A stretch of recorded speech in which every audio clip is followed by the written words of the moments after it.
Assalamualaikum tangungku dan di salam kamu beri ke kaum lingkar.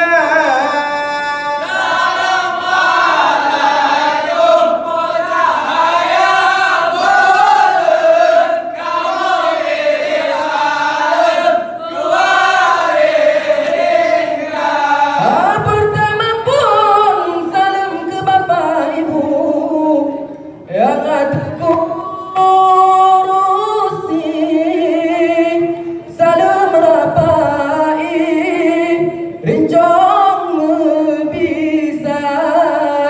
Assalamualaikum cahaya bulan kamu bisa keluar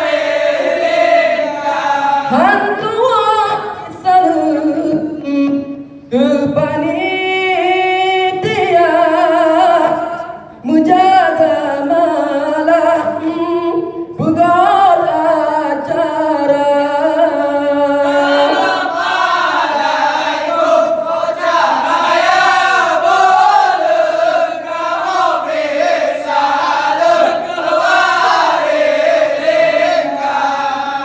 karena salam Nabi kesunah jaratamu bersyarat mulia. Assalamualaikum cahaya bulan kamu bisa keluar karena salam Nabi kesunah jaratamu bersyarat mulia.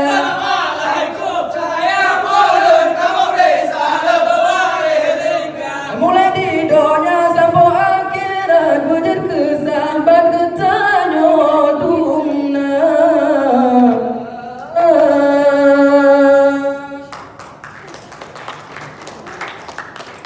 Ilaon harum pulau penuai rakan belelalo budaya tak jaga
Indonesia merdeka, dunia berlebar baunya yang di bendera.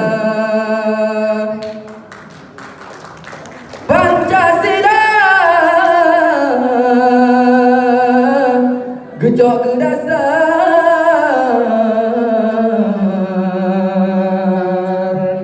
Inilah lambang burung Garuda.